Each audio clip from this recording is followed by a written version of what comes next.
Hello, welcome to the Wildline Podcast. I'm your host, Dan. This is a podcast about movies and how much money they make at the box office. We're going to do a little bit of a weekend review here for the weekend of February 24th through the 26th, 2017. And it was an exciting weekend.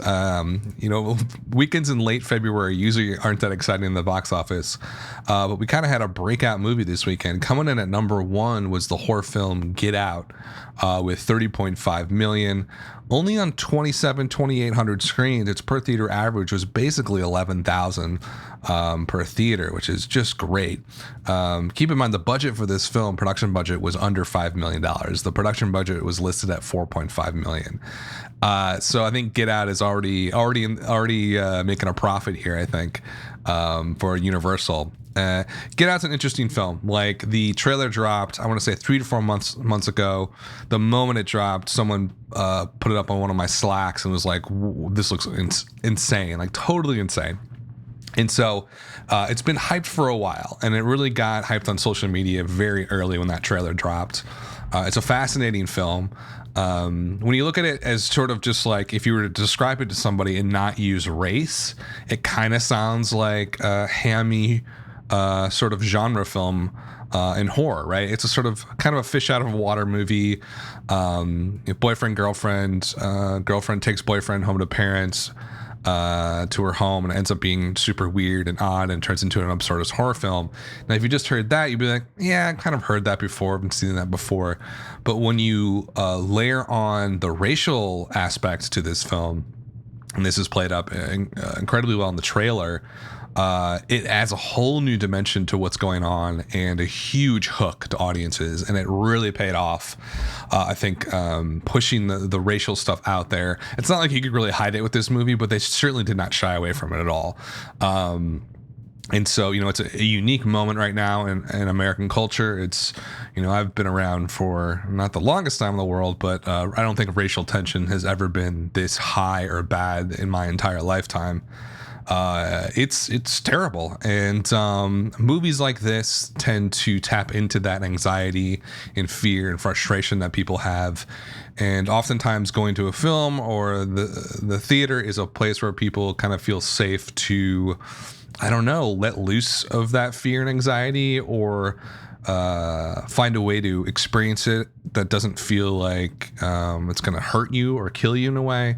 That's sort of the whole Wes Craven viewpoint of horror films, is that they don't create fear, they release it. And I think that's probably what's going on with this movie, Get Out, because $30.5 million for this film was not on the table a week ago. I think people were at most thinking mid-20s. Universal, I believe, was shooting for low 20s, maybe even high teens in their projections. But this movie just connected with audiences. And by the time Thursday previews came around, it was clear that this was not going to be a $22 million movie. Like, this is going to push the $30 million mark. And the actuals actually are not in yet, so it's at 30.5 now. That could go even higher or lower depending on what happens today, but it's definitely going to break that $30 million mark. So fantastic overall. The one thing also note with Get Out is not only did it connect with audiences well in terms of its marketing, but the quality of the film seems extraordinarily high for a low-budget horror film. Rotten Tomatoes, it's currently listed, and this is kind of mind-blowing, at 100%. It's 100% in Rotten Tomatoes. 135 reviews counted so far. I've never seen anything like that, to be honest, especially for a horror film. Like, I'm looking through the list of stuff, and it's like, you'll get your 90s for like really good films. Hidden Figures had a 92%. John Wick 2 had 90%. La La Land 93%. And you're talking like La La Land, Hidden Figures.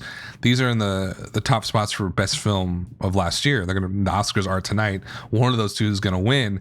So you're looking at a level of quality here that you would associate with those sort of like Oscar caliber films. But apparently Get Out is good enough for every single critic that's reviewed it has given it a fresh. Kind of just outrageous. Not only do the critics love it, obviously, sure, a lot of people showed up to go to it opening weekend. Did people like it? It looks like they do. The audience score on Rotten Tomatoes is sitting at 88% right now. The cinema score for Get Out is at an A-, which is really high for a horror film. Basically, this is a huge home run. I'm super interested to see what happens to it. Like, is this just one of those movies that blows up opening weekend? Horror is notorious for having terrible drops, well over 50%, sometimes over 60, sometimes edging close to 70% drops on that second weekend. I get the feeling that this is going to have a little bit more of a plateau or a sort of smoother descent. I'm looking, there's not a lot, I don't think, of horror films coming out anytime soon. Next week we got Logan, The Shack, Before I Fall, and then you got Kong, Beauty and the Beast. Okay, so the next big horror film is The Belko Experiment, coming out on the 17th, March 17th. So I think this one has definitely got some runway here. Is it going to break? Probably. You're looking at Universal is thinking, if we do 90 million on this, it'll be a huge grand slam for them. I don't know if it's getting to the 90 million mark. The quality of the film is so high and the response has been so good that you would expect it to have a 3x multiplier, but horror is just kind of a weird. And it's also a topic that makes people uncomfortable, right? Like, talking about race in a way like that's this open, I think is not going to play that well in a lot of markets in this country. So you got that to think about. I think overall, the short story is that Get Out has done very, very well this weekend, much beyond anybody's expectations. It's going to be hugely profitable. And I think it's definitely going to break that $80 million mark, hopefully $90 million. $100 million is the big, if it breaks $100 million, then it is just a massive success and one of the bigger stories of this year so far. But in any event, Get Out number one this weekend, 30.5 million, fantastic showing for that film. Coming at number two this weekend in its third weekend, the Lego Batman movie with $19 million, a decent 42% drop, still in over 4,000 theaters. Its per theater average is sitting at about $4,600 per theater. Total take so far is $133 million. This one is interesting because, I thought that this movie was going to pop off a lot more than it did. I don't know why it didn't connect as well as the original Batman movie. The original Lego movie. I'm going to take a look at the Lego movie here and see how, what it was doing on its third weekend. Oh, okay, so it's not like outrageous on its third weekend. Oh, actually, it is outrageous now that I think about it. On its third weekend, the Lego movie had $183 million. So Batman Lego's off by $50 million on that. So something didn't connect here. Something didn't connect like the original did. I think the studio, Warner Brothers, thought that it was probably going to be just an easy home run, right? You got a Lego movie that people loved. Not only did they love when they saw it, but it's one of those movies that has had a long shelf life. Like, the quality of it was so high. I don't even like most of these movies, but I saw this and I was like, wow, that was really interesting and funny and good. So it connected with a huge swath of people. So I think they were expecting that Lego Batman was going to do something similar. I think they would be happy even if it did 80% of what the Lego movie did, the original one. But I don't see that happening. It's sort of like, in a 42% drop for a film like this, normally you'd be like, whatever, that's great, but not for a children's film. So, and it's about to run head on into a lot of children's movies coming out later. There's one open this week, and we'll talk about that one later. But it's going to basically be DOA the moment Beauty and the Beast gets released on the 17th of March. So it's got a little bit of time here. But I don't think it's going to have the legs of a normal movie like an Inside Out or Secret Life of Pets. It almost kind of seemed too niche. It was like, it's not really a Lego movie. It's not really a Batman movie. It kind of hits the audiences that are interested in both. Not interested in either or. So it's kind of a fascinating play by Warner Brothers. I think they're going to be okay with it. They're not going to be upset by its performance, but I definitely think they assumed it would do a lot better than it's doing. And it's kind of a decent middling performance for that film so far. Coming at number 3 this weekend was, I'm about to go see it tonight, John Wick 2 came in at $9 million.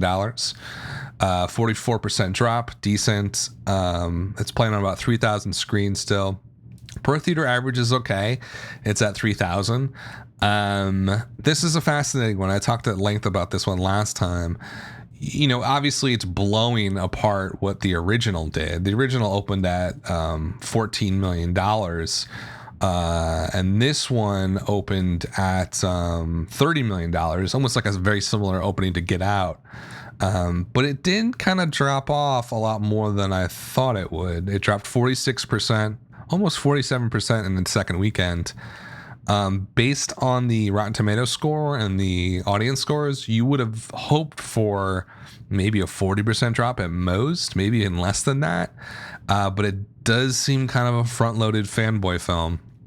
And then this other weekend now, it's a 45% drop. Again, that's pretty high, higher than you want for a film of this quality.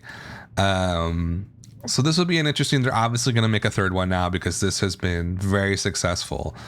But I guess the point I'm trying to make is to the John Wick series, there's like this cap, right? Like, I don't know where this one's going to end. It's at $74 million now. It should make it to 100 million. I would hope so. That would be just a little bit over a 3x multiplier. And everything about the quality suggested it would do that, but I get this feeling that it might not. It might just be this like spike in a really narrow audience. Like let's say males 18 to 40 or something, and they like a large percentage of people, more than most other movies, are going to see it, but nobody outside that specific demo is. I really want to keep track of this one and see how it does overall. I mean, if you look at it compared to the original, yes, John Wick 2 has done fantastic without a doubt. And I think Lionsgate's going to be over the moon about it. And it's a big win for Keanu too, because the first one did okay, but it gained this cult status within like a year of it being released, just through DVD and people posting about it on Reddit and how cool the movie was. So this is sort of the reaction to that. People came up to see the second one. But I hope it breaks the $1 million mark, or $100 million mark. That would be really cool for this movie. I think it deserves it. Coming at number 4 this weekend was The Great Wall, 8.7 million. 53% drop. Okay. Per theater average is at $2,600. This was the co-financed Chinese American film, Matt Damon action adventure film. Its total gross so far 34. Budget was 150. This one we can't really get a read on this one until we have like the industry insiders do an article in like Variety of Hollywood Reporter, just because the financing was so unique on this.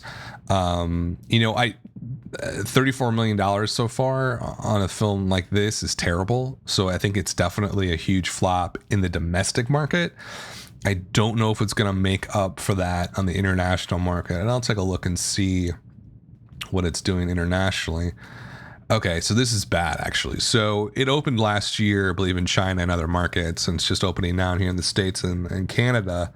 It's only done $129 million worldwide. Now, in general, films take in about 85 to 90% of their worldwide box office as the total revenue for the film. And that would include TV, digital streaming. All those deals are kind of wrapped up in that package. This is based on Deadline's data over the last couple of years.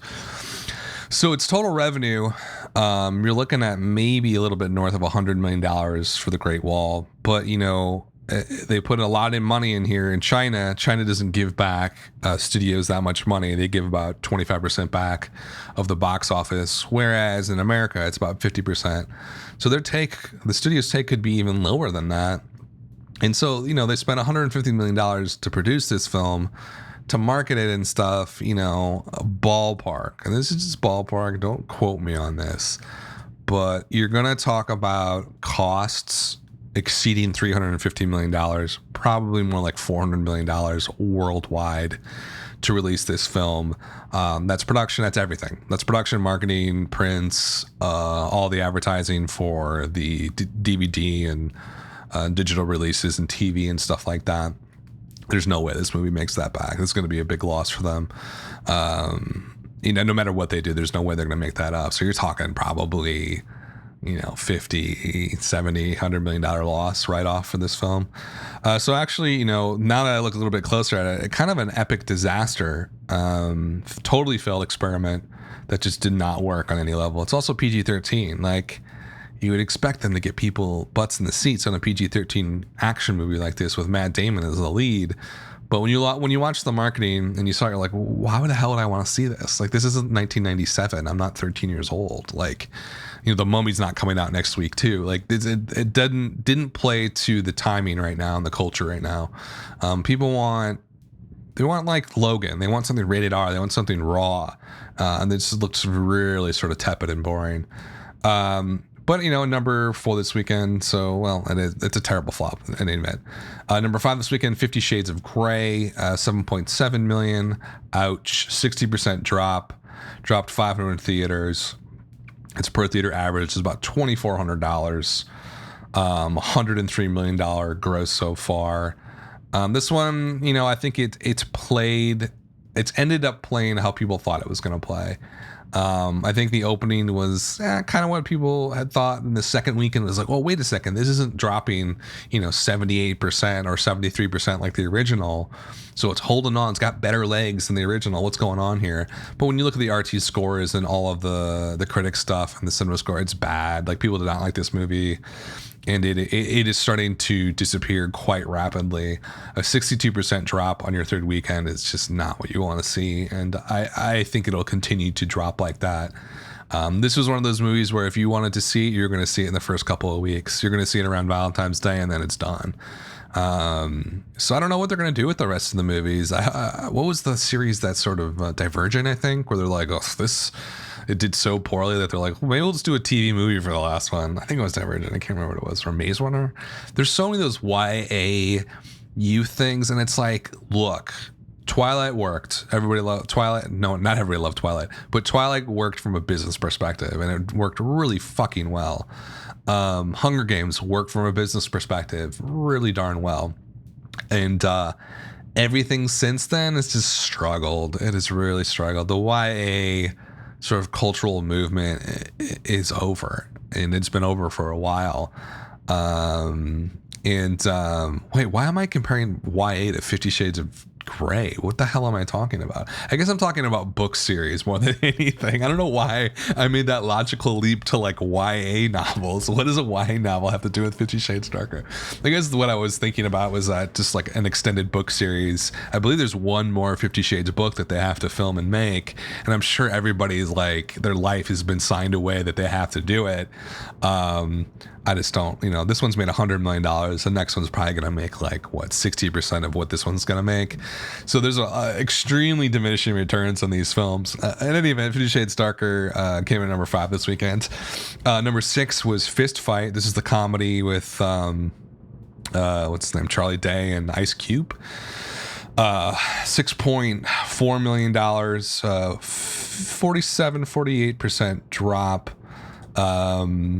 Not great. Production budget on this is probably small. Per theater average though is $2,000 per theater, which is terrible for a second weekend. That's really, really bad.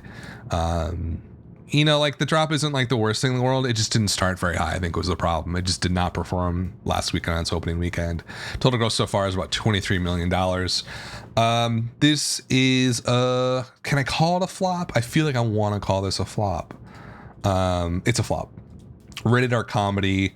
This would be expected to do much better than this, and it just did not connect at all with audiences, and I can see why. It just seemed kind of like a stupid throwaway movie. There was no bite to the marketing whatsoever, like absolutely none. It just looked like somebody threw this together. Like two writers were out drunk and were like, let's just write this stupid script and just get it over with. And they did it. And somehow it got greenlit at Warner Brothers. Like, oh, this is a great idea. Let's get Charlie Day and Ice Cube for this. And then before you know it, there's like $100 million has been sunk into a film. And it's just like, wait, why did we do this again? That's what it felt like. It's like there was no reason to make this movie. Number 7 this weekend was Hidden Figures, 5.8, almost $5.9 million.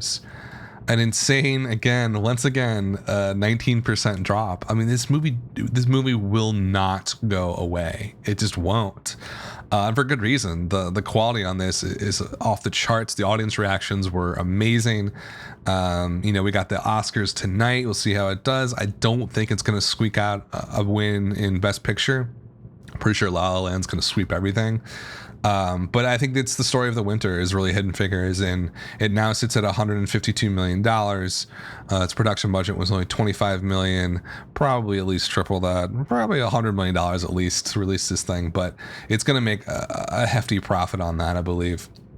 Per theater average is still sitting at, in its 10th weekend, mind you, 10th weekend, at $2,900 per theater, which is great.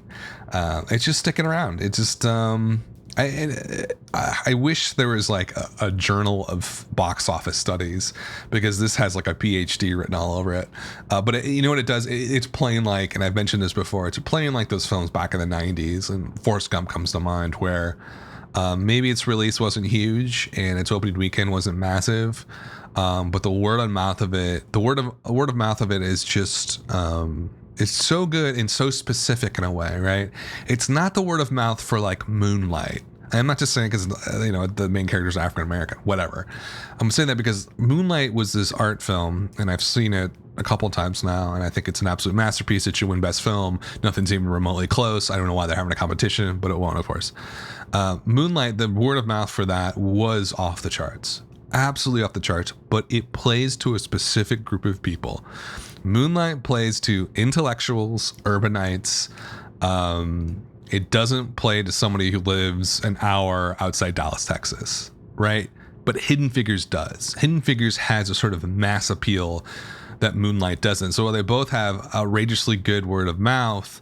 The quadrants, those 4 quadrants they always talk about, under and over 25, male and female, Hidden Figures plays to all of them, while I think Moonlight doesn't play to anything probably over 25, probably super specific urban areas. I don't even mean just African American. I mean like white people in San Francisco flocked to see Moonlight. Like it plays just a very specific set. And I think it capped out that demo that would wanted to go see Moonlight, and Hidden Figures is capping out its demo. Its just demo is nationwide and massive. That's why it's already made $100 more million than something like Moonlight. In any event, Hidden Figures fantastic. Speaking of white people in San Francisco or Los Angeles, number 8, La La Land, which is like the whitest movie ever, of course, but it's about jazz. Figure that one out. Really kind of a racial themed episode this time. What's funny about La La Land is that when it, obviously I've talked about the movie endlessly on this podcast, but when it started to get so much hype, the race thing ended up coming up pretty consistently, because Seb, the main character, wants to quote unquote save jazz as a white man, probably in his 30s, I guess.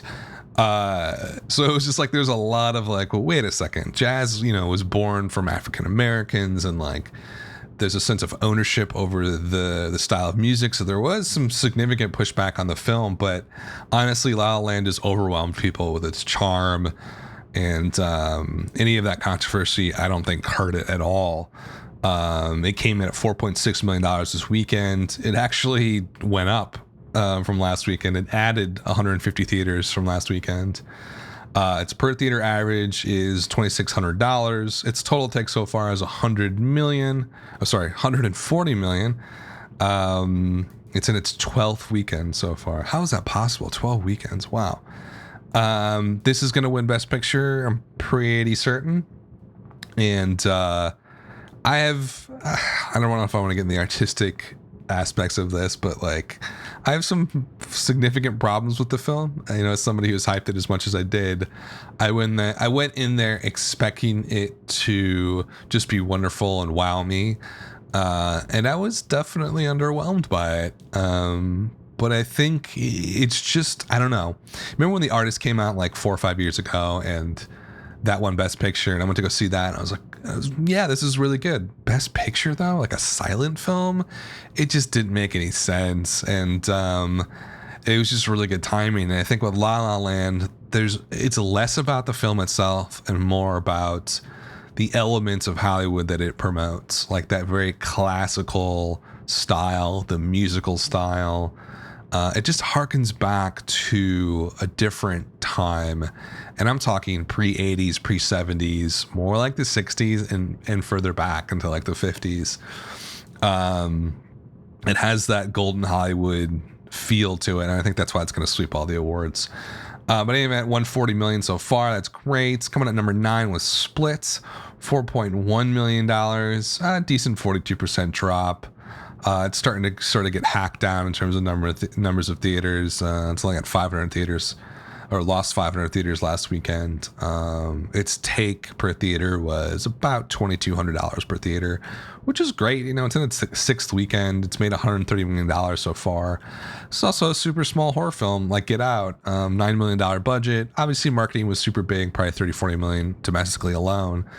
But it's going to make a lot of profit for Universal. Oh, look at that. Universal released Get Out and Split. So they're two real big, low-budget horror wins for them. You don't see that very often at all. They got something going on over there. I don't know what it is. They greenlight the right films at the right time. So Split, coming at number 9 this weekend. Number 10, and its 14th weekend, released as a film, Lion, $3.8 million. Gained about 260 theaters last weekend. That's probably because of the Oscar sort of buzz and hype. Distributors want to sort of tap into that. And I think some chains are doing like you can see every best picture or something. So that's probably related to that. Lion's take so far is $42 million. That's really surprising to me because I remember when this came out and I was like, this isn't going anywhere. Where's this going to go? But it's $42 million. That's more than Moonlight, right? That's more than, a lot of these bigger films.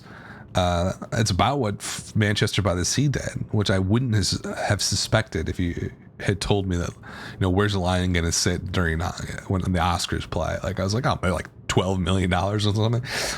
So it's kind of like been sleepy and in the background, but it just keeps racking up really good returns. I think that's mostly due to the quality of the film. Everybody who I've talked to who've seen Lion says it's just fantastic overall. So that's number 10. So that's the top 10, but there were 2 other wide openers this weekend. Rock Dog, which was a children's film. I don't really know that much about it, by Lionsgate and Summit. Opened at $3.7 million for the weekend. Its per theater average opening weekend was about $1,800, which is not good, not what you want to see. Opened on 2,000 screens, so it is a wide release. I didn't hear anything about this. I didn't know anything about it. The marketing was probably awful. It seems like they kind of just dumped this film out there. The other big opener this weekend, it's basically the same amount of theaters as Rock Dog, was Collide.